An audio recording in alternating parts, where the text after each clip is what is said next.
Yeah,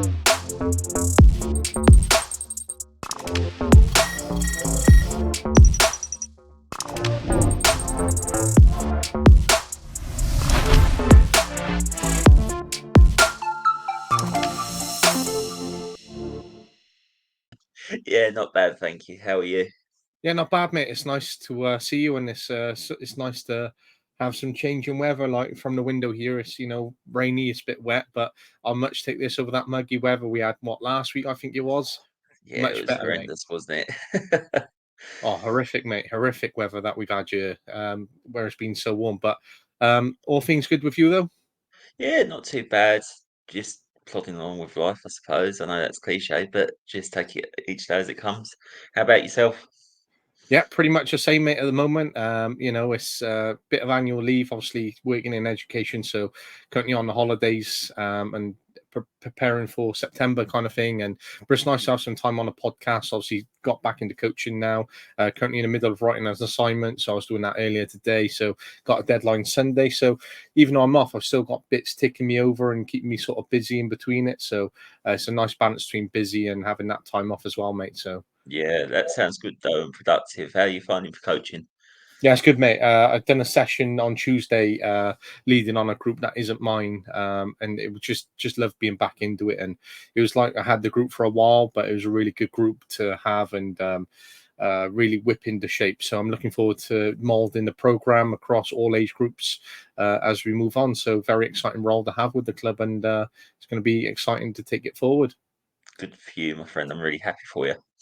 Appreciate it, mate. Well, anytime that you're free, you're always welcome to come down and we'll go to a few sessions and take you on a bit of a tour of the south of Wales here and take you to a few matches. So that option is always welcome to you, my friend. Thank you very much, and that sounds like a plan. Anytime, mate. Anytime. We'll definitely get some details in and get it arranged for sure.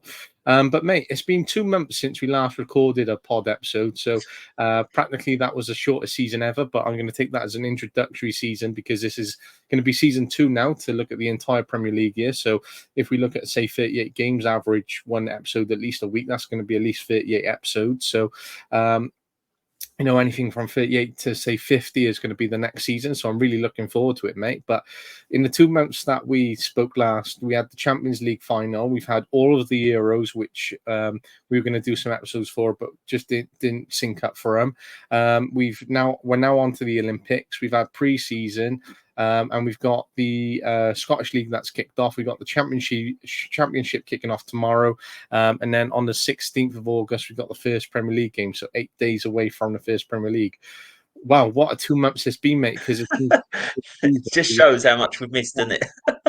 unbelievable, mate. Unbelievable. So if we roll back a little bit, let's take it back to the Euros then. So first off, who was your biggest underperformers in the tournament? Oh, I felt that though I was getting towards the latter stages, I still felt Portugal was underwhelming. Hmm. Um, I felt that with the talent that they have in their squad, I think they could have got on and pushed on a lot more. Um, Especially as you've seen with Spain, what they did with their youth blend and everything like that. Portugal, mind you, having said that, when I say having said that, I do find it amazing, and it's no disrespect to Roberto Martinez, but he kept wigging up him for Premiership many times. Won the FA Cup with them, and then he's managed to get 2 top international management jobs in Belgium and Portugal now. Yeah, I was going to say, do you think it's down to say Roberto Martinez? Because I think a level of him is a good manager, but I don't think he's an elite world class manager. But yeah, he landed the Belgium job where they were supposed to be the golden generation, and they had what, a World Cup third place, and they had a couple of good runs, and he built a good record with them. But he didn't go on and achieve the World Cup like they were supposed to. And now he's got Portugal, and again he's got a very good youthful team, and it's amazing to still see Pepe doing so well. And I know Ronaldo is perhaps underperformed in that tournament a little bit. But he still has such a good squad, but yet they didn't get to those levels which I thought they were going to get to. Like when the tournament kicked off, we saw like Spain play, we saw England play, and then we saw some of the other countries start off really well and get playing. And then I was like, but Portugal still haven't played yet. And then they sort of played. I was like, do you know what? They might actually do all right. And then they did okay to get to where they were, but they weren't like right up towards the finals where perhaps they could have been, But it was a good Yeah. tournament because even teams like, for me, all right, then another question: who was perhaps a team that went out that you thought done well, but would have perhaps liked to have seen in a little longer? Oh, that's a good question. Oh, that's put me on the spot. I'm just trying to remember back now. I was impressed. To be fair, when I say, and this is no detriment to any of them, but I felt that all of the uh, nations like Denmark, um, who was it that Spain played quite well? Was it Georgia? All them smaller nations, they seem to have a game plan, Mm, and I think that actually that was all a credit to the tournament because there used to be that stigma around with smaller nations that they'd be for whipping boys, if you like, and if you like, go through to get knocked out at the early stages. But I think with that extra third place um, position up for grabs, it enabled a lot of opportunities for countries to get that further stage, and some of them took it up quite well actually, mm. because it was like their final, so it changed the sense of mentality. And though there was a bit of disagreement with quite a few people saying, "Oh, I'm not sure about it," I thought it was quite a unique thing to have and quite a good thing to have actually. I don't know about you. It was definitely an interesting dynamic. I remember when I was talking to some colleagues in work about it when the tournament was starting, and we were saying about how the three teams go through, and one of my colleagues was like, "Oh, I just don't see the point of that. It's always good to have the first two teams go through. It's more of a competitive edge." And I sort of see it because it is a competitive edge. It is a tournament football. But then, as you said there, you've seen the sort of smaller nations perhaps perform really well. And that's because they've been able to have that opportunity to go through as a third place. And it does create another sense of competition because you're like, right, if we finish second, or actually, do we finish second or do we finish third? Are we still in with a chance here? Can we see some more players sort of play on the stage? Can we see a team in third place go through and say, get to a semi-final or go on and win it? And it's one of those where it's a bit like, the championship where you get the number one who gets automatic promotion, and then you got the playoffs, and it's like, well, this team finished fifth, but yet they're going up over a team in third or second at times. And it's Mm. like, well, that's the beauty of the playoffs because anything has changed now at that moment. But then it's a bit of a kick in the teeth for the team that has worked a little bit harder and achieved more over that course of the season than the team in fifth, and yet they've been rewarded for it. So it's a very interesting sort of system when it comes to it, but it was definitely an interesting one. And when you say about underperforming teams, one team that really sticks out for me is Albania with Silvino.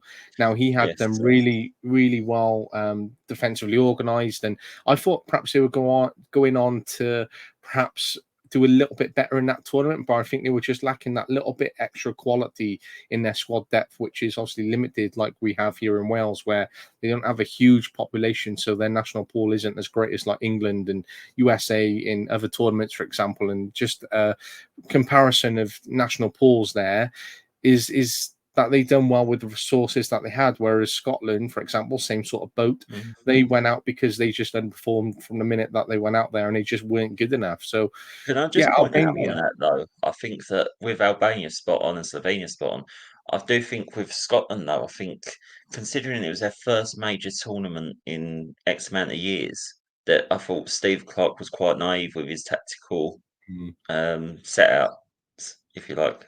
As you say, it's knockout football end of the day. Go for it. You know, what's to lose? If you've not qualified for so long, you want to put smiles on your nation's faces, and I don't think Scotland did that very well because I just think he was a bit too naive, really, Steve Clark. No, I agree with you completely, mate. Because I felt for the Scotland fans in a way because you saw the build up to the tournament, you saw like things on social media where they're out there and the Scotland fans are buzzing, and obviously they've travelled and it's been so long since they qualified, and you having that experience perhaps you haven't never experienced before as say a young person supporting your team for the first time, or you're maybe later on in life and you've been waiting for that for a long period of time, but when they've been out there and then they underperformed, there's like this whole flat essence for them across that tournament then, and it's like, oh, why we're straight out as a result of how bad we performed. And it's one of those where like they could sack Steve Clarke, and I do like Steve Clarke, but I think he massively underperformed in this tournament. And they're talking about maybe David Moyes coming into the job, and he's being linked with it in little ways, and he's saying he's happy to wait out and see what happens. But I think the national team is the next team for him, right? So he's been sacked by West Ham for perhaps having negative football or not the West Ham way, right? So they go and appoint him at Scotland from one defensive manager to, say, a perceived defensive manager. And I listened to his podcast with Simon Jordan the other day. He said he's not a defensive manager. He plays quite attacking football in his mind, right? But they go from, say, one defensive manager to another. Do you think if Scotland appointed David Moyes, that would be an upgrade on Steve Clarke? Yes, because he's got, I feel, with what he achieved at West Ham, all right, towards, I would say last season, just gone previously, that he was given a bit more backing. But previous to that, he was on a bit of a shoestring budget, and he achieved some really good things with West Ham, even winning for Conference League. And that's on your CV, and that will, push hopefully if it was Scotland in other major tournaments, because he's had experience of being in, I suppose, a European competition of ilk, all right, at domestic club level, but it might push him to go to that next step on, I suppose. With Steve Clarke, thinking of him in management, the only team I can really remember him was West Brom, wasn't it? Mm. And he had a good honeymoon period then, but then it started to fizzle out after that, I believe, as well. So, and it seems to seem a bit similar here with Scotland. What do you think about Moyes? Do you think that would be an upgrade? I personally think so. You're going from, say, a manager like, I like Steve Clarke, but I think he was very negative minded, and I think they just need that time to move on past him a little bit. And obviously, he had that time at West Brom, and I felt a good essence from him there. And he hasn't really, okay, he's got some Premier League experience behind him with West Brom, and he managed Reading as well, and he's got some real good experience behind him. But having all-rounded, proven track record like Moyes, who has been consistently 10 years with Everton. He then went on to West Ham, returned back to West Ham. He's been abroad as well with Real Sociedad. He managed Sunderland for a bit, wasn't a great experience, but he's a proven manager with like over 1,000 games on his belt. He went on and won that tournament, as you said there. His teams seem to be competitive and achieve points. They got that fighting essence. He's got a good background in terms of approaching big games and things like that with it. And I think he would be an upgrade for that national team. I think he would give them that belief and that experience for the next few years for that tournament. And if they qualified, it'd be very interesting to see how the national team performed. And then they could make comparisons, say, all right, he was sacked from West Ham for being defensive, but actually he's not that, because look how well Scotland performed in this tournament and compare him to the last tournament. So he's also been an upgrade. So I think it would be an interesting one. And I think it'd be quite a lot of potential and positives within that. Do you think, a question to you as well then, Luca, is do you think it would be for right times for him to go into international management, or do you think he's still got enough quality to manage at a top flight level to help a team maybe that's just come up, i.e., all right, I don't think Ipswich would get rid of Kieran McKenna, but someone of that ilk to keep him up? Do you think he's still got that in his locker? Do you think international management's the right time for him now? Well, when you think of that sort of group, right, of experienced Premier League managers who are around his age and can come back to the Premier League, right, and you sort of like maybe on a longer list, you got like Ian Holloway, you got maybe Roy Hodgson, you got Sam Allardyce, you got Neil Warnock, for example. You've got all these types of managers within that sort of grouping there. And I think David Moyes is slightly on the edge of that group as well now, but not entirely in there as much as like Sam Allardyce and Roy Hodgson, right? But I think that he isn't finished, and I think he could come back and do a good job with another Premier League team really easily, right? I think he could have good stability for 4 or 5 years, and I don't think Scotland job is the next. I think for me, if he was to go in the Scotland job, that would be his final career decisive job at the end of it, and we're finished, right? I don't think he's there yet. I think he's got another job before him, because I still think he's got some qualities as a manager. Yeah, good analysis. I agree with you. Well, that's what I think about Moisey anyway, mate. But in terms of these experienced managers, and actually leads us on to a nice point, as always, right?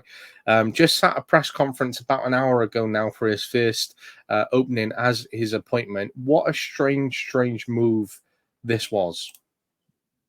Steve McClaren to the Jamaican national team. Oh, That is literally a foot manager appointment, mate. What's your thoughts?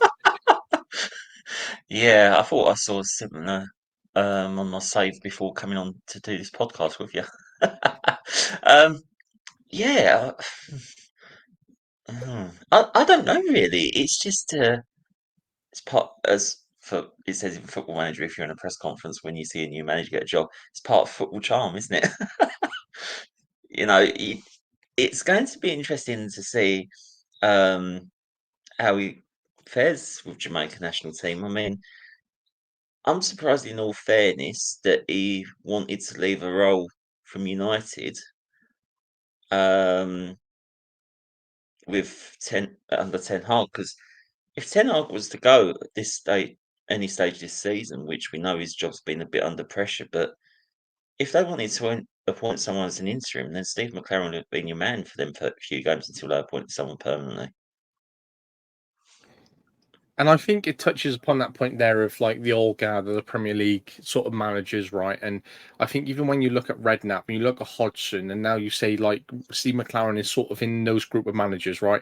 Because of his age, because of his experience. And, you know, he's at Man United where he was before with Ferguson. He's settled, he's 63 years of age now. He's working under a manager who he can have that good relationship with, right? Why would you want to walk away from all of that to take on the pressure of a national team? Well, Harry Redknapp took on the Jordan team because he wanted to get some experience of international management under his belt. And okay, Steve McClaren at least has managed England, unlike Redknapp. But I think it's this case of they always want to keep coming back. Like, look how many times Sam Allardyce has retired. Look how many times Neil Warnock's retired.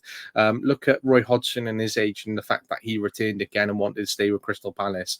The fact that Steve McClaren, again, I think 63 is quite young for a manager now, in contrast to their ages, but he wants to manage again. And I think it's that once you're a head coach and you've had that experience and you miss it and you know, right, every year is getting closer to the point I won't be able to manage again, like Roy Hodgson, sort of, right? Then I think he's going to go, actually, I welcome this appointment. I'm going to take it. I'm going to have one more merry-go-round maybe. And it might be, you know, a chance for him to maybe prove himself. I saw a lot of positives in this appointment. I think he's a very experienced manager. His record isn't the greatest, but it's not awful either by some of the other managers. He's had national team experience. He's managed out in Germany, the Netherlands. He's managed in England. He's just come out of a key role at Man United, one of the biggest clubs in the world, in the Premier League. I think for them as a setup in terms of Jamaica, they're trying to professionalize themselves, whereby they're trying to up their standards a little bit. And I think he is actually a solid appointment for the national team. He's not big money like going after a Jurgen Klopp, for example, but he's not sort of a bottom of the pile manager either. He's actually in between, and actually is not a bad appointment. Yeah, I see what you're saying. It definitely it'll help their status, get their Mm. status out there more, Jamaica for sure. But I think I heard, wasn't it between him and Steve Bruce off a job? Yeah, I was just about to say that Steve Bruce would have been a very interesting appointment. Like that was such a, again, another foot manager moment whereby I'm reading Twitter and like Steve Bruce is being interviewed for the Jamaican national team, and you're like, pardon? Yeah, yeah, exactly. It's I think we've said it even at grassroots, but it must be the same for them when they are for professional level. Is when you're in it, you're like, oh, it's a lot of work and a lot of pressures and everything like that. I need out to have a retrieval. But then when you're out of it, you have that bug, and it Mm. sort of rubs on you like, I need to get back into it. And I think that's the sort of thing that's yeah probably happened with Steve McCarron here. And I can absolutely agree as well, mate, because as you know, I've had the last year out of coaching, and I said I was going to have at least one more year out to, at least until I've done my degree. And I sort of had a conversation about going back the other month, and I was a bit iffy about it. And I was like, you know what, it just isn't for me. And then I had another conversation a couple of weeks ago, and I was like, this just isn't feeling it for me. And then I had a conversation 2 weeks ago with someone else, and it was about returning back to a team which was once mine and being part of an environment which I felt comfortable with. And it's like, well, actually, I'm going against everything I said, where I want that 1 year out and I want to study my degree and whatever, right? And it's like, actually, no, I want to get back into it because it just pulls you in, mate. And I think, that once you got that love for it and you enjoy coaching and whatever, it's always going to pull you back in, because if you want to be part of it, you're always going to be seeking a door somewhere for it. Yeah, absolutely. Absolutely agree with you. It's it's one of them. It's a weird old sport in that respect, isn't it? Because we say, oh, I think I've said it to you in a previous podcast, maybe, but when people used to say to me, "Oh, football, it's only just a game. It's more than a game. It's just everything, really. It can dictate your life, but it can either be rewarding or it can really test you to your limits, I suppose."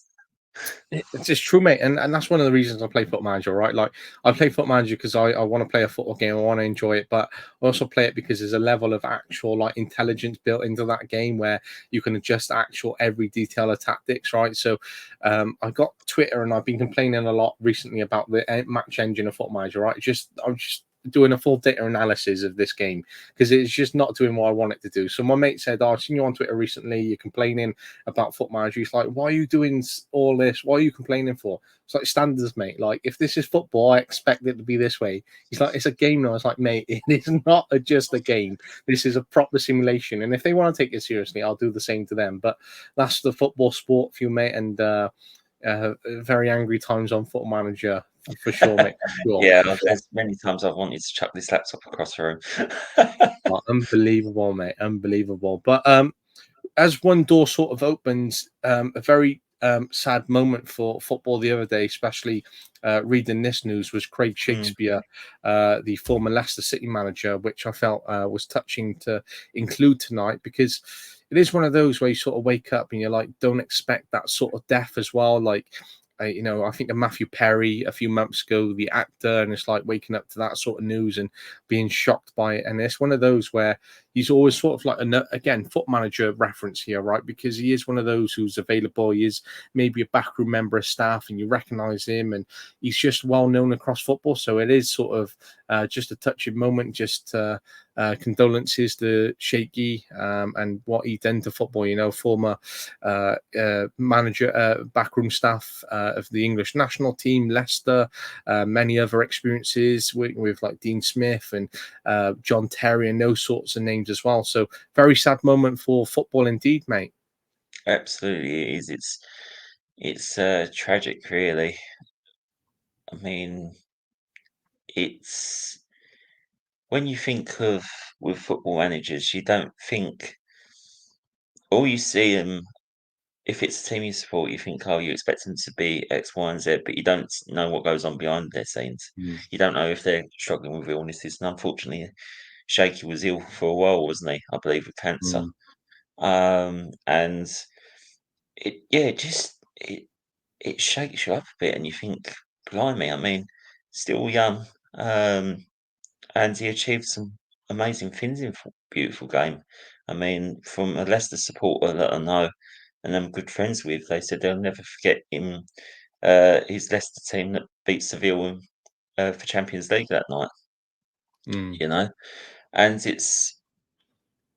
you know it ingrains in you as a memory and something that you always cherish because you don't know when them days are going to come again from your team or anything like that. And he's certainly made them. So condolences to his family and rest in peace, Craig. But it's just really sad. And unfortunately, when I heard his passing, it sort of brought a bit home with Justin Edinburgh's passing, like a bit of a pretty much a big shock for footballing world, really. Lovely, lovely words there, mate. Honestly, such a sort of touching testimony. I was sort of looking at that picture there of him and reminiscent of some moments of his, and I can hear your words being spoken over that. And I think it was just such a lovely piece by you there, mate. And if you weren't a football coach and you got nothing else on your hands, maybe poetry as a career should be taken up, because how you piece your words together, mate, is beautiful. And I love the way that you piece that together. So touches off a really sad moment in world football. Thanks. And appreciate your words there, mate. But on to maybe some transfer news involving your supported teammate, the Tottenham Hotspur, which have had a interesting pre-season, but they're being linked with two English strikers, one from Brentford, one from Bournemouth, Ivan Toney and Dominic Solanke. Now, as a fan, as a football manager yourself, if you were to sign one of these two, who would you go for? Ooh, um, I think both bring different games to the table. So I think this is it. Is when it was mentioned the other day about Solanke and 60 odd million. I thought that is a hefty price tag when considering you could get Ivan Toney for 40. Hmm. Um, but what I've tend to understand more over these last few days is he got how many goals in Premiership last season? Like 19 or so. Good turnout. A good return, exactly. Especially for a Bournemouth side that, let's face it, wasn't competing to get into Europe or anything like that. That's, as you say, it's a very good return. Um, and he brings others into play. Can, he's got assists in abundance as well, which could maybe like ideal for like Sonny and Werner or Kulusevski, etc. Ivan Toney, yeah, 40 million, bit cheaper. I mean, it's shown even in for Euros what Ivan Toney can do from cameos off the bench. Um, but I think this is it. Is Solanke, I believe, is a bit younger, isn't he, than Tony? Yeah, that's what I'm just literally looking at now, mate. So it's when you look at that comparison, right? So Solanke is 26, Ivan Toney's 28. So if you were to make that investment, then you gain another 2 years, say, on Ivan Toney, but they're both still young players as well themselves. Dominic Solanke has scored 72 league goals in 199 games. Ivan Toney has scored 67 in 128 games for Brentford, but that also includes championship level as well. Um, but they're both very experienced players. They both still have quality. I reckon you get at least 5 years out of both of them either way. Obviously, Solanke will be 31. Ivan Toney would be 33. So you could still get a couple more off Solanke if you were to keep him. Or I think there's actually money to be made on him if you were to sell him again. But a good player. Both offer something different where Tony is a little bit versatile, can come out onto the wing, has that pace as well. Solanke is, a high performing striker who done well last year. So it's a tough decision between the two. Am I greedy to say I want both? Mate, this is the kind of picture I look at, right? And they're like, right, Spurs are on the next hunt for a striker. They've been linked with both. And I was like, if I was playing FIFA, they're the kind of pairing I would sign both of them because they both make sense for Spurs. They both fit into that squad. They're both English. They're both around the same age. They're both a long term investment. There's money to be made on them if you're Daniel Levy and going to try and, recoup some of that investment back. I think they're both a pairing in that sense. Yeah, I totally agree. And I think this is it, is I think we could have got away with maybe looking into both if Richarlison wasn't gonna if Mm. Richarlison was gonna move on. But I believe Richarlison's come out today and said that he's keen on it's not about the money for him going to Saudi because he wants to be more happy and successful in his career and hence why he wants to stay at Spurs. Um, I think this is it. Richarlison, as we know, he can blow hot and cold. He can get a good goal return. Last season, it was a bit more of his normal self with his return and what he can do. But I don't think he's going to be that sort of striker that could get Tottenham to the next level. Stanky or Tony, either of them really could bring Spurs to that next level, competing for top four. Even in cup competitions, like if either of them wasn't to be started, if you like. We've got Sonny that can play up front there. We've got Johnson that can play up there. If we're saying about Richarlison, can keep Richarlison up there, can play Werner through the middle, can play Kulusevski through the middle. And you know, if I was Ange with any of them as well, they fit in that model as you say. But if it was a front three that he was playing, I'd start with maybe say Sonny through the middle, but then every 30 minutes or so, change for frontline somewhat. So put Sonny out wide then and then put Werner through for middle or whatever, because they're all capable of doing it. And I think, you know, they've got capabilities of doing so. And it's exciting times for Spurs because we're starting to see again players that are fitting Angie's style of football. Hence, I'm really looking forward to looking to see what Archie Gray's got to provide as well. I think what you're talking about there, though, mate, is like levels, depth. You know, I think Spurs have that opportunity to really, if they were to sign both of these and they got all those players that you mentioned there, and they got a style and they got a system, and they got an opportunity to rotate their squad between Richarlison and, maybe looking at Sonny in a different role that he plays. I think there was a lot of pressure on Son last year, and I think there was a lot of pressure on Richarlison, which we saw as well. And I don't think both hit the levels which they're capable of, but I think because they're played in different roles that didn't benefit them. So perhaps that's why it affected them a little bit. And I think there needs to be another player like Solanke who sort of fits that Harry Kane sort of fit as such and fits in with what Sonny likes to play as well. And I think Ivan Toney would complement that. And if you could build a system with Ivan Toney, Dominic Solanke, Sonny, and then Richarlison, you've got a solid attack there that Spurs can really build upon and really take forward. Absolutely agree with you. I think that is what's been lacking for Spurs over years. Is even when Kane was there, they didn't really have a backup option for Kane. All right, yeah, we said about Sonny playing through for middle, but we had Conte, Mourinho, even Poch to a degree. They didn't really want to put Sonny through for middle. Um, we had a good backup with Fernando Llorente in that Champions League run, but he was experienced. He did his job. But I was speaking to my granddad about it the other day because he's the one that brought me up to follow Spurs and everything like that. And we were saying, how have we gone from this, from having literally just Kane as a striker, and now you could say Sonny or Richarlison, either of them, and then they're our main striker. I remember when I was first supporting Spurs when I was back in, well, quite a while ago, but going in senior school when I understood it more, and we had Defoe, Robbie Keane, Berbatov, and Darren Bent as our strikers.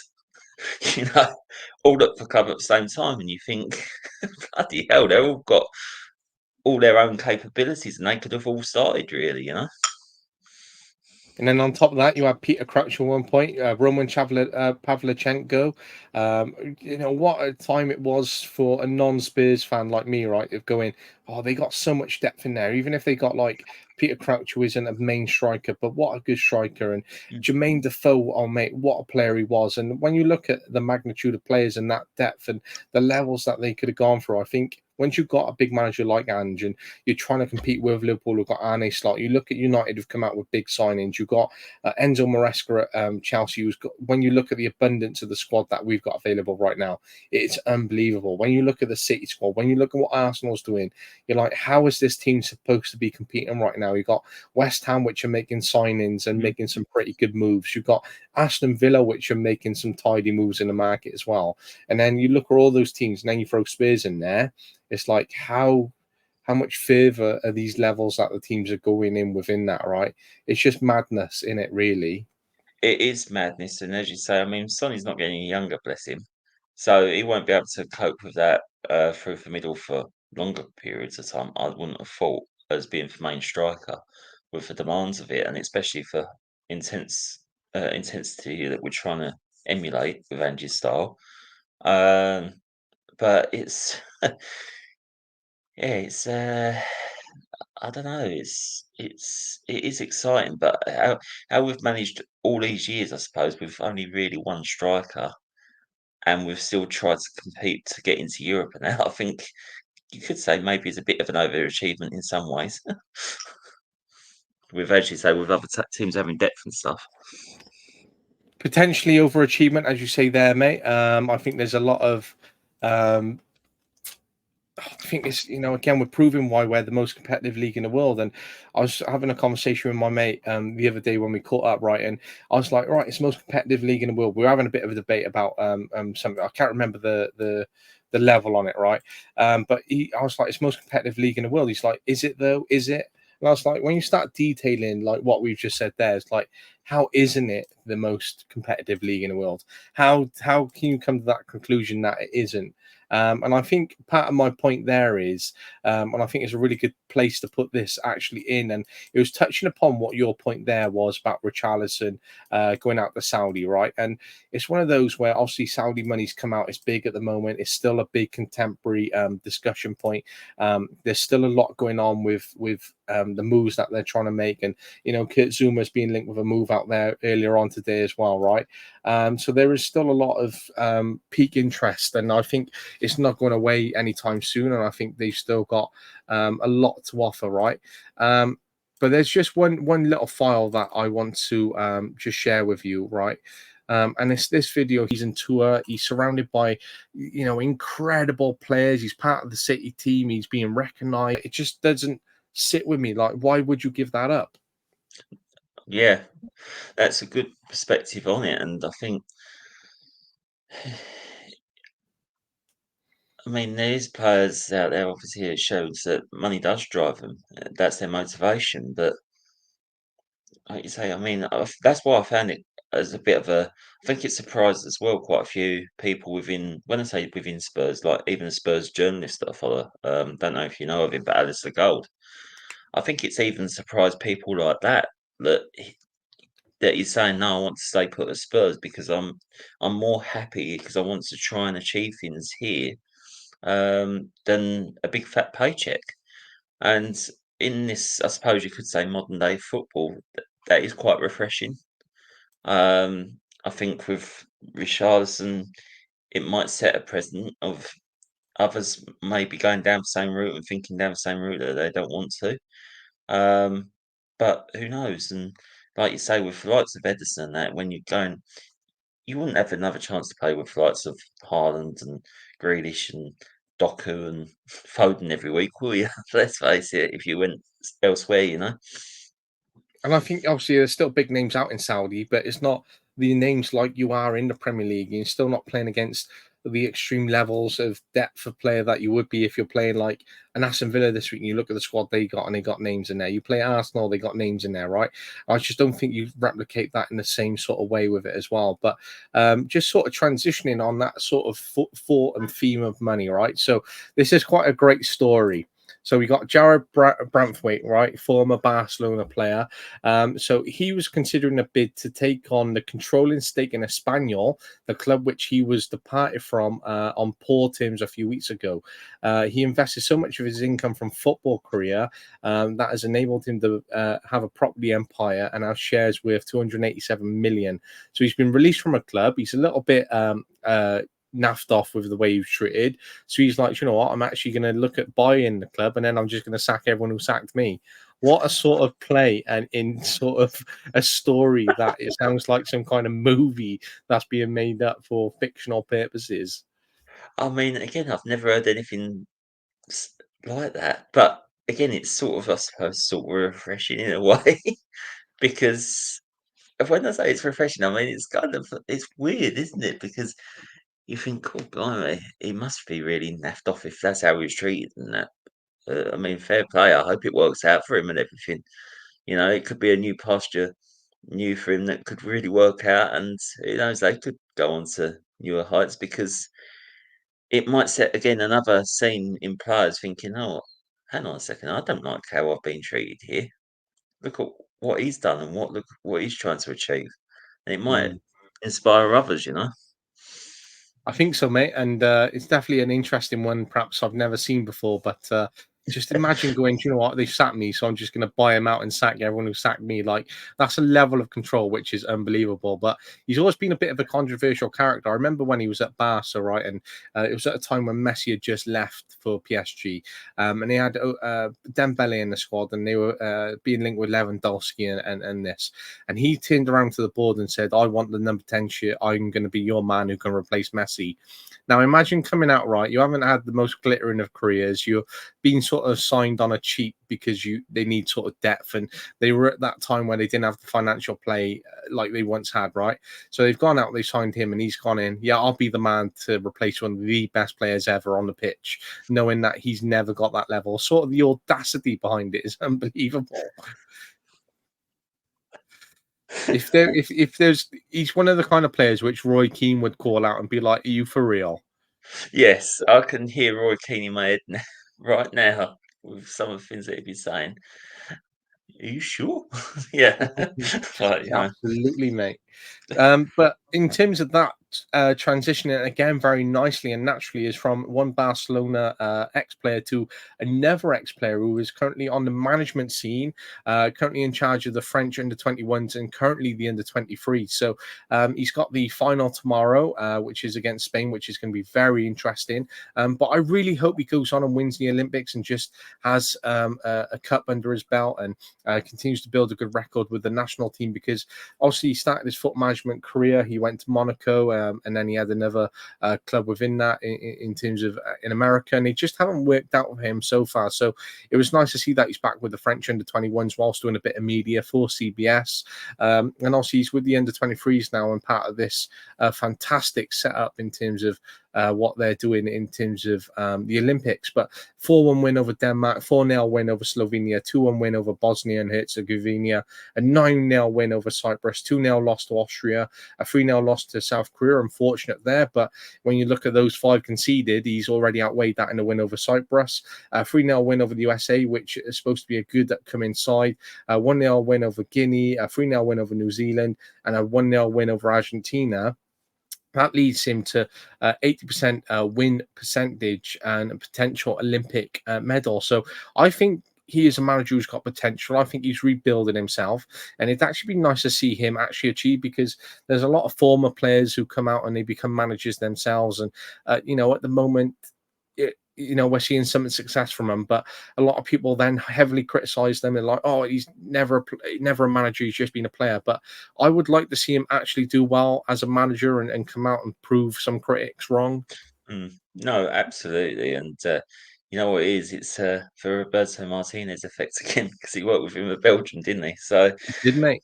um, but in that sense, I wish Thierry well and that he does win it, like you say, because I mean, if he was one of them young players, if it was me, I'd just be looking up in awe, you know, thinking, cool, I'm being coached by one of the greatest ever strikers that graced the Premiership, you know. And to learn off him would be, an unreal feeling.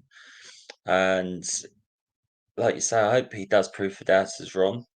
It, and I think again, it's quite refreshing that he's gone into a different venture in the football sector with an Olympic side. To I suppose to learn his trade, really, you know. And I think that's what part of it is learning that trade and being part of the shops is sort of backroom staff to another level and being able to learn off the shops and what he's doing and perhaps putting himself in a frame for the French job. When you look at like what Spain have done in terms of internal appointments from a youth team manager, we've also got Lee Carsley at England being a potentially appointed the England manager as well, right? So we got these sort of managers in a setup, and we had it with Wales with Rob Page going from youth to senior, there is that sort of internal process behind it, and it gives a future. But I think he's in with a shout there. I think Patrick Vieira is in with another shout as well. And it's an interesting time for young sort of managers who have done well. And I sort of think of we got Laurent Blanc at Al Ittihad, right, which just won their preseason yesterday 2-0 in a good preseason game.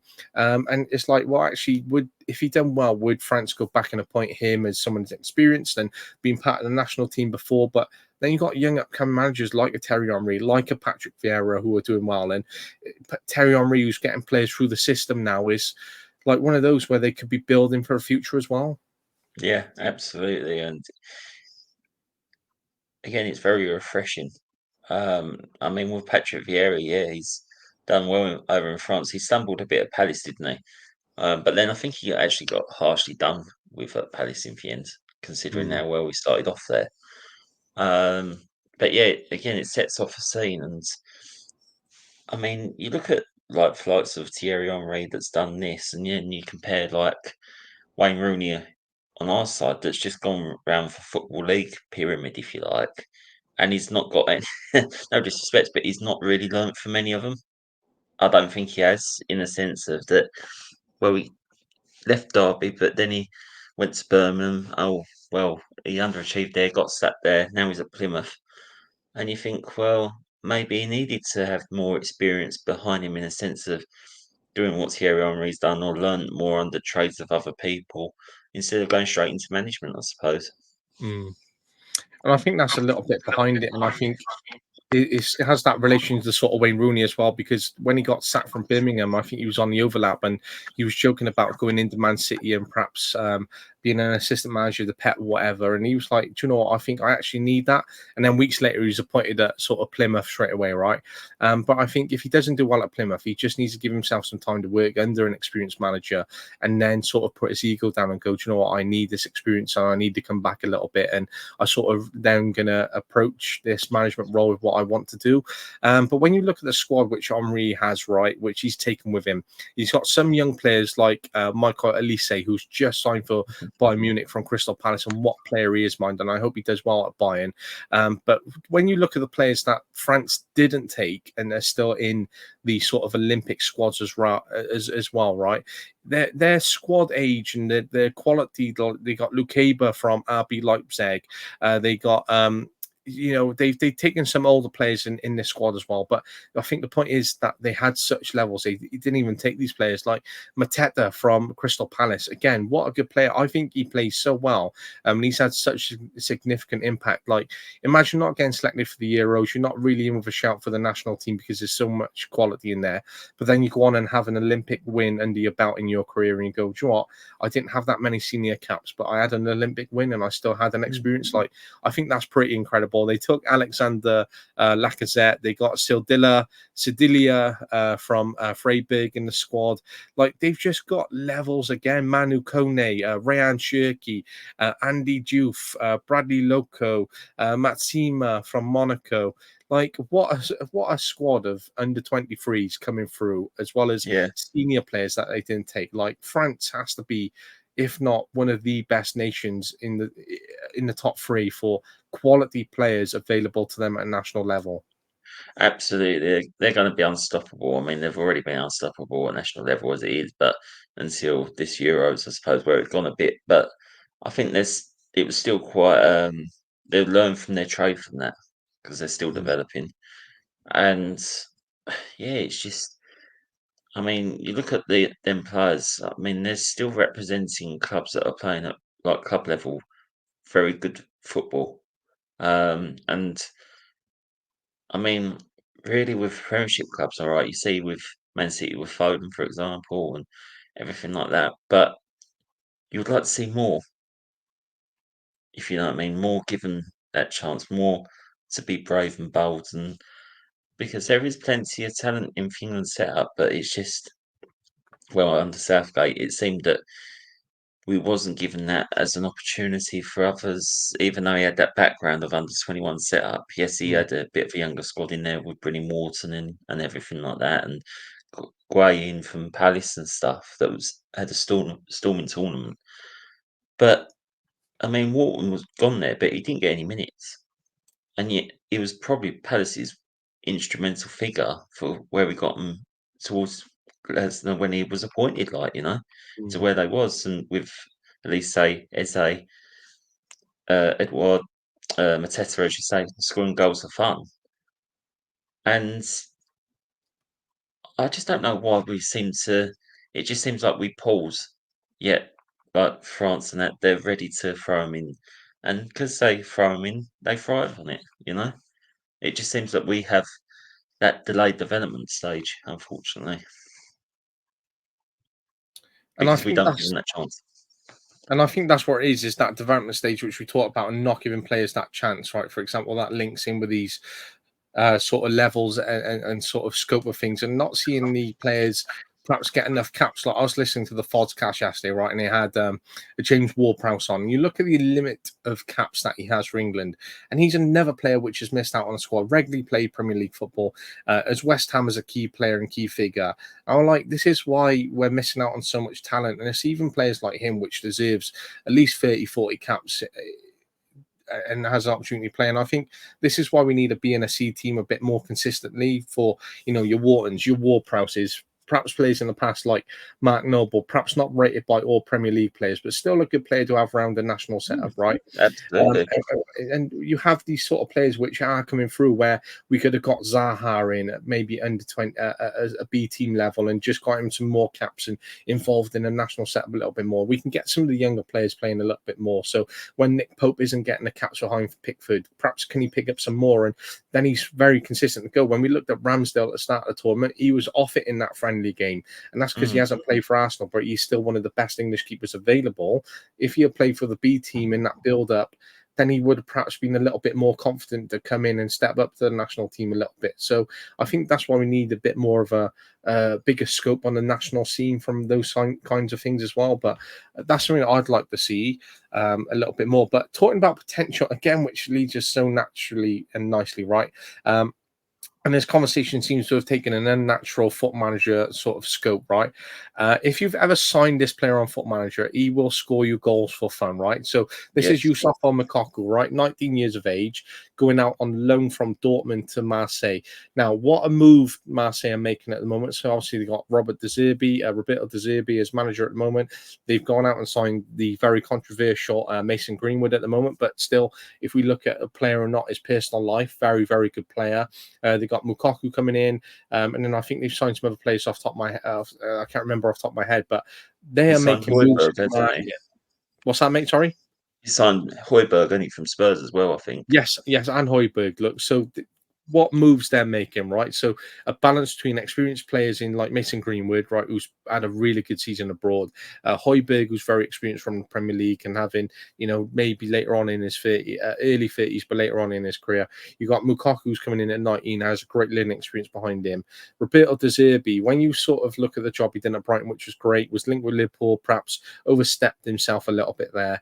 But now he's gone out, he's making moves in the market, which he is with Marseille. I think they're a team to maybe keep an eye on in Europe now this year. And I hope that Mukaku does well as a young player and Mm. has that sort of good experience and potential, as you said there, that we're lacking with some of our English players at the moment. Yeah, I think it's exciting times for Marseille, exciting times with De Zerbi. Again, it will push him onto that next level. And I mean, Marseille have got quite a rich history behind them, really. But it just push them back into that ilk where they've faltered down somewhat over the last few years. It push them right back up again. Um, yeah, I don't know. It's just exciting. I mean, with loan deals, I always think they're smart because if it works out, then you know that you can always get them on a permanent, included in that clause somewhere. So people are very clued up in football now. They know what they're doing, and that's smart business from Roberto De Zerbi there for sure. Very smart business indeed. Taking us on to a bit of business, young players again. Another sort of club which are making moves in the market is Chelsea. Obviously, when we look at sort of the academy sales perspective, though, I just want to look at Atletico Madrid. They've just on the potential of signing Conor Gallagher, and when you look at the potential squad and the signings they've been making in the market, right, Atletico, I think they're trying to rebuild in a very competitive team where Hansi Flick is at Barcelona. I think that's going to be interesting. They got Carlo Ancelotti, and then obviously they still want to be up there competing, obviously against Real Madrid and Barca in that. But just putting it back on Chelsea, right? So when we look at the kind of players which we've lost out on because of this lack of development, there's a couple of players in here again which could have benefited from a B and a C team system, right? So you got Mason Mount, who's gone to United, hasn't perhaps performed as good as he was at Chelsea, but we sold him and he was one of our best performing players. We got Martin at Villa, who's doing well. I'm glad that he's doing well there. Tammy Abraham, who's doing well at Roma, but again, not being picked for England, but is on that long squad list. When you look at Solanke, didn't get in, and then behind him, then you got Tammy Abraham. Again, could he be playing for the B team because he's already represented England before? Lewis Hall, we've sold him. Mary Hutchinson, Ruben Loftus-Cheek. When you look at our academy system and the amount of players which we've homegrown produced and sold off, and players who are even English and now have chosen to represent their native countries where they've got families from there or they've got origins, right? We're losing so much talent between Chelsea and the English national team because we're Mm. not utilising the academy system enough. Yeah, I was going to ask you. I mean, don't get me wrong, on a business front, very good money there because Mm. obviously you're making profit. But on a footballing side, as a Chelsea fan, you must be quite disappointed with that, really, that you've not given them more of an opportunity, like an Omari Hutchinson, for example, um, and Ian Marston. I mean, even Lewis Hall, he didn't get really many games for Chelsea, did he? But I mean, 28 million, again, good business. But I think he would have more chance of getting games under Eddie Howe at Newcastle, definitely. But yeah, what do you think? Do you feel a bit disappointed that you've not utilised that more? Oh, 100%, mate. 100%. When you look at, like, I hate the fact that we lost Tammy Abraham because I think he's such a good player. And, like, we've had so many good players over the years which we just stockpiled and we haven't used. And it's the same for, his name's gone completely out of my head. Oh, that winger which we had, the young English player. What was his name?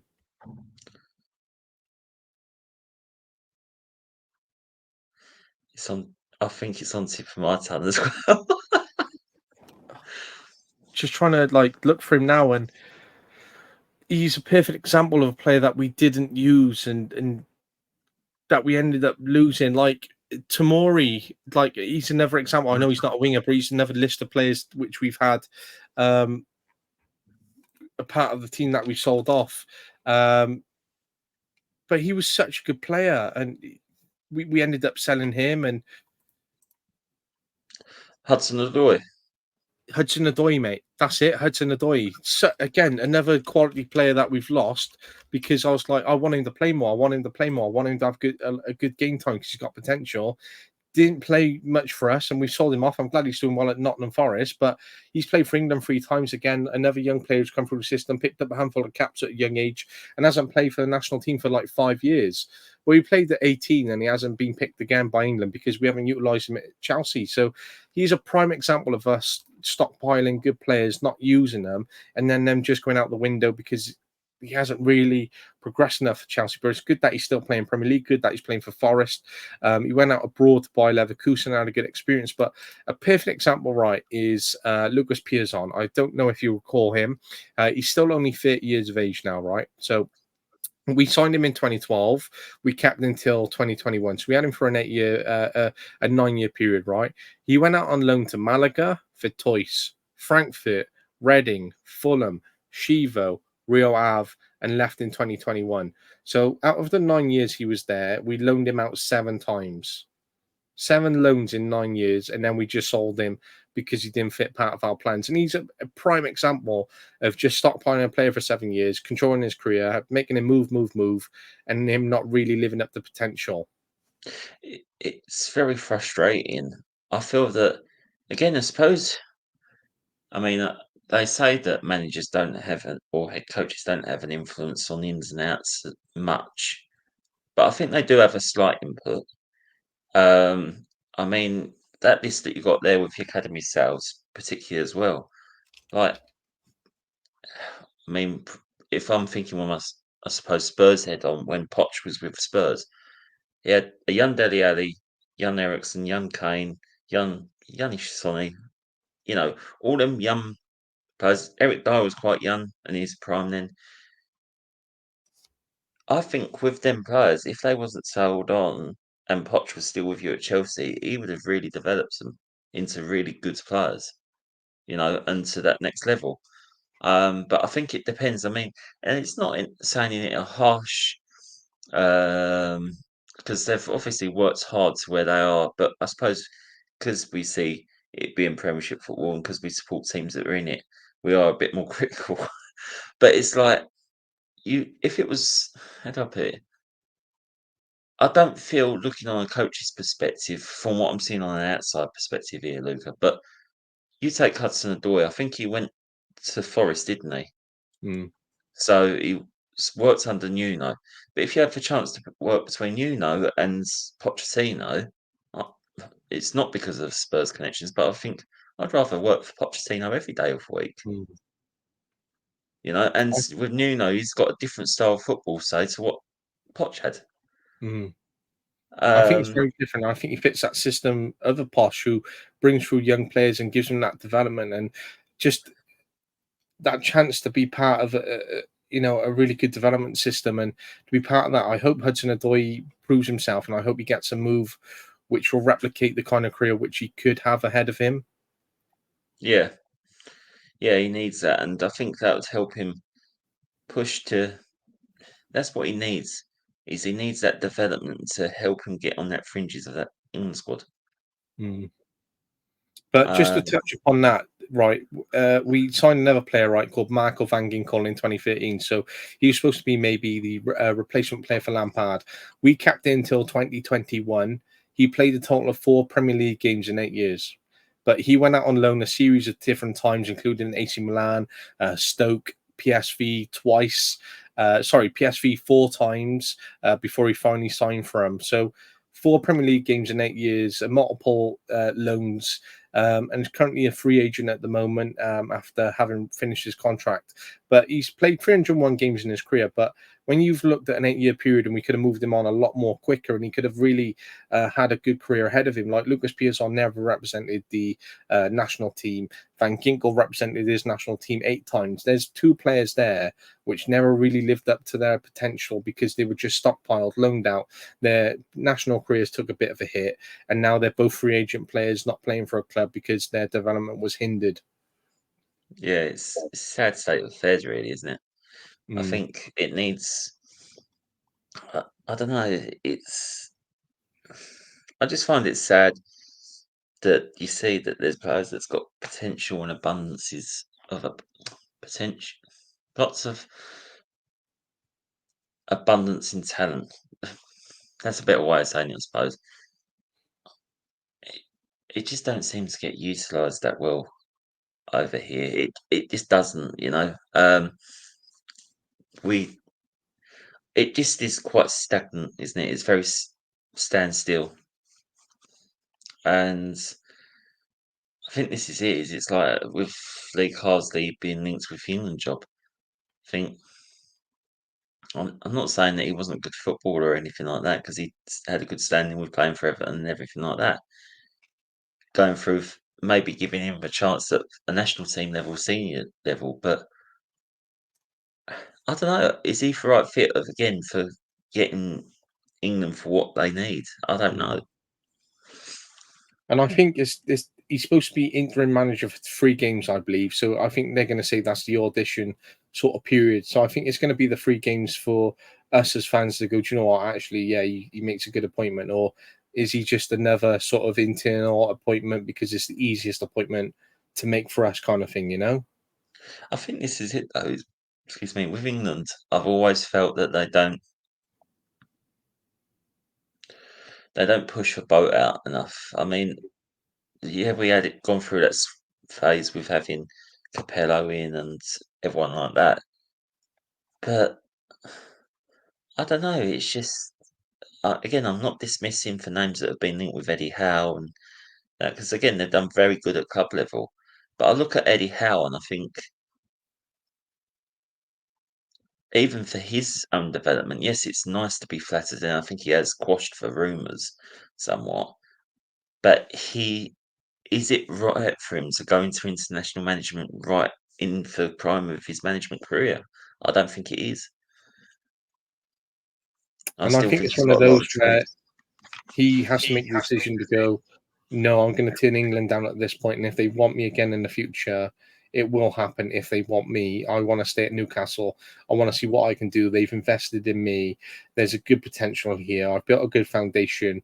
Do I want to give that up to go and join the national team at this moment in time? So I think this is why England are looking at Lee Carsley, because there's no one really screaming at them to take over. They're not. It doesn't seem like anyone's keen on a Graham Potter as the next sort of other English availability of manager, right? So they're going to go, right, let's get Lee Carsley, let's bide our time and see whether he's going to be the right fit. And then maybe if we appoint him on a 3 year contract, then maybe Eddie Howe's available after that period. Mm, yeah, absolutely. And I mean, Southgate, yeah, there was times I was a bit critical. I'm not going to deny that I was. Um, but it did make us more defensively sound, Hmm. um, which was encouraging. All right, going forward was a bit, but was it that he wanted to leave off his own accord? because it's not been made clear. Did he want to leave off his own accord, really, or was he pushed in the sense that they said we need a new direction now, Gareth? Mm, Um, and if it was in a sense of that he was maybe pushed into making that decision because they wanted a fresh approach, I'd have liked to have at least have him at least to have seen him have at least one more World Cup. mm. I Um, agree. because I think he's got us so far in for Euros. World Cup's a different ball game completely. Mm.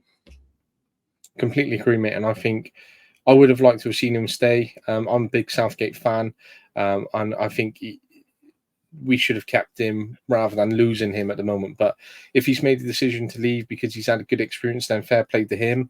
But I think we should have kept him. But it's going to be interesting who takes over now and where the future lies. But just looking at the Chelsea squad for the season, which was a pretty interesting sort of scope. I know it's a little bit small there on the presentation, right? So what a squad, mate! What a squad! So here we Wow. got six goalkeepers, right? We got 4, 7, 9, 11, 14 defenders. We got 3, 6, 8 midfielders. We got 6 wingers. So when you look at that, 6, 8, 14 sort of midfielders slash wingers. We got 1, 2, 3. We got 7 strikers. If you look at strikers slash wingers, you've got an availability of 17 players in attack there. We've been linked with 2 more signings today. I wouldn't want to manage this squad. No, because it would give you a blinding headache. And I'm sure paracetamol would not be the cure for it either. When you look at the goalkeeper situation, right, you've got Roberto Sanchez, you've got Bettinelli, you've got Kepa, and then you've got Petrovic. There's 4 standout goalkeepers there. Like, where do you even start picking your number one from 4 quality goalkeepers? Exactly. I think that's it. Is how do you because yeah. I mean, I suppose you see in training every day what goes on, but I mean, yeah, 4 quality keepers like that could get into any Premiership side, really. I You think know, it's amazing to have these sort of levels to pick from, right? But I think this has gone to another level, right? So our strikers are Nkunku, Jackson, Broha, Fafana, and we got Lukaku on the book still, right? If we ship Lukaku off, we're trying to bring in Omishman. Again, the abundance of quality. yeah,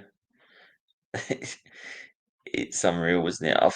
Even and no, it's on graphic there, but I completely forgot that Lukaku was still on your books.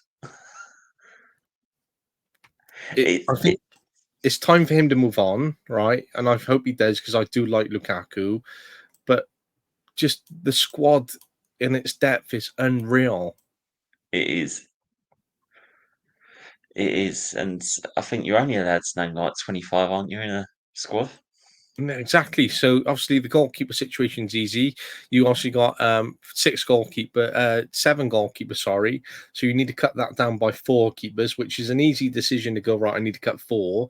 But it's how do you even make that decision down to 3 keepers out of them? So obviously we're going to be loaning players out, and again, stockpiling is going to be an issue for us.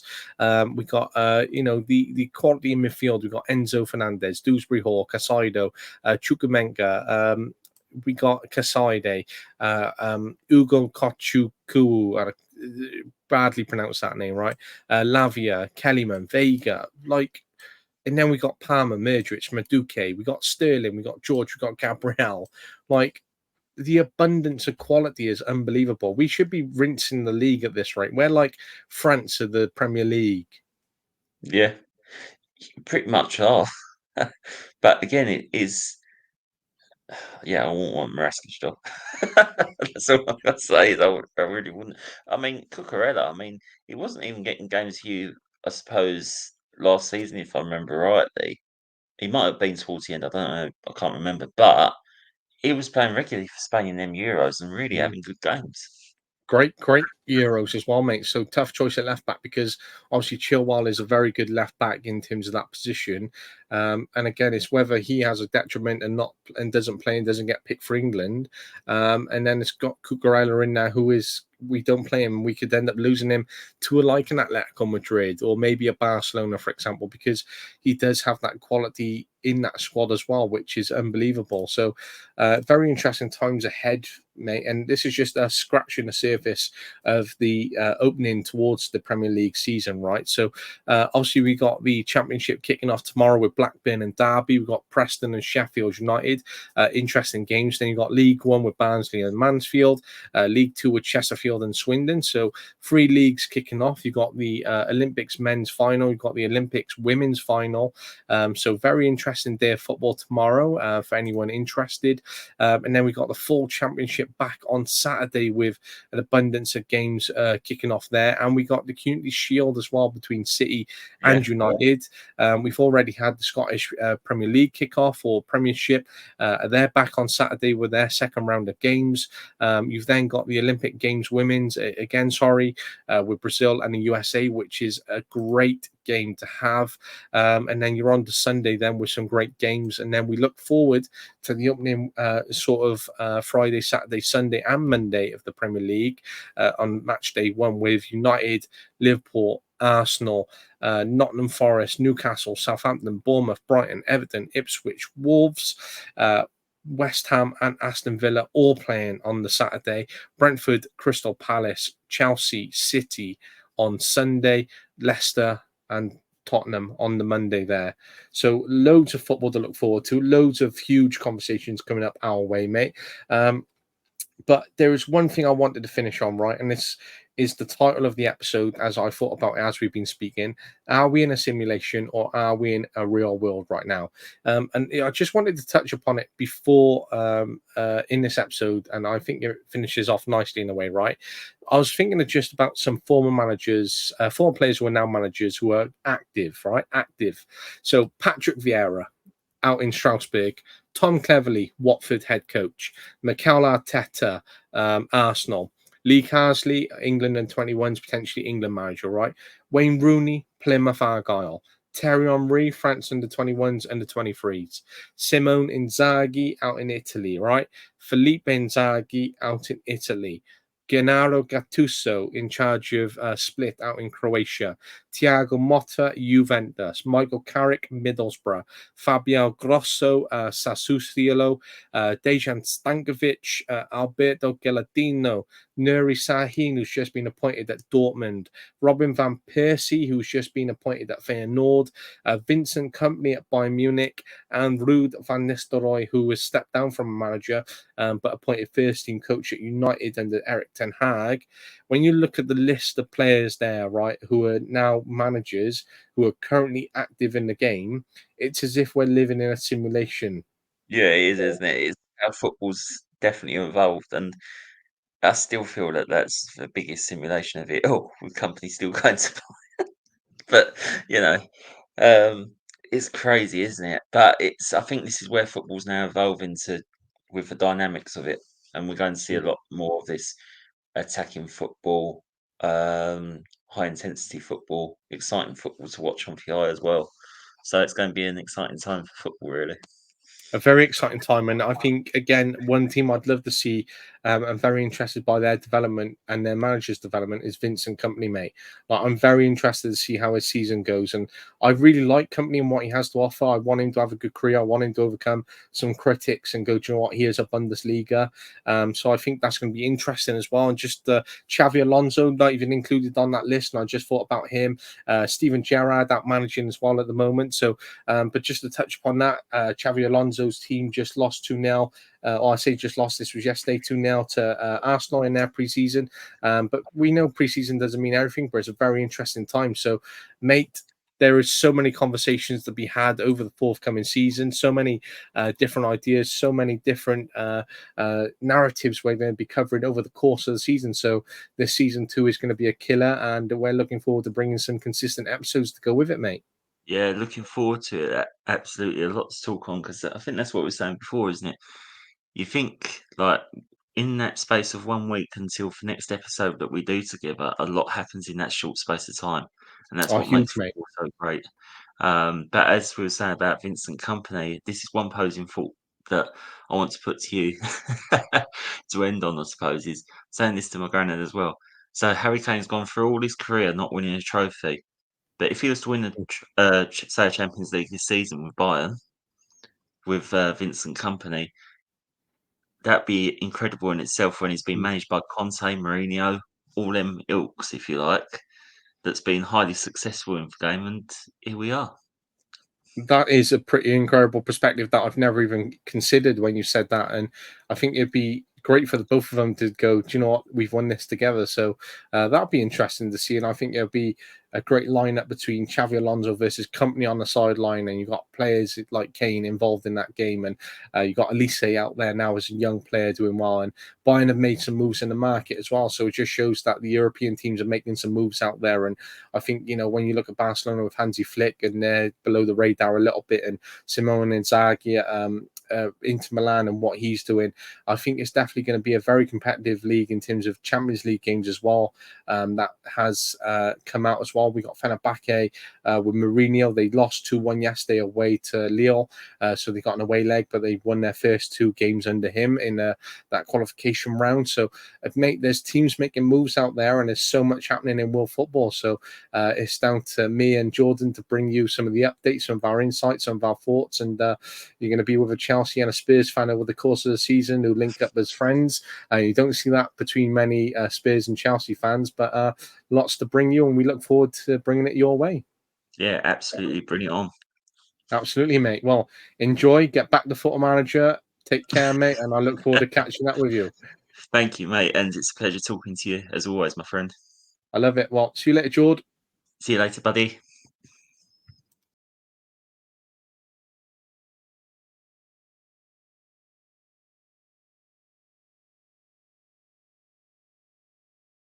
But yeah, we try to be that group that can help be there for the players as a 3, because I think you mentioned earlier, you want to have different characters in the changing room. You want to have different personalities. You don't want the same kind of people, because you're not going to be able to move forward. If you've got 10 people and they all agree the same things, you're going to get to a point in time where actually you're going to become unstuck. You need that one person to actually be like, nah, I don't agree with that. Or actually, we should try this. And I think that's why the huddle works, is we're all quite different as human beings. And I think you need 3 different people in there, because some players will naturally gravitate towards me and my personality, but equally some might go to the other 2, and that's absolutely fine.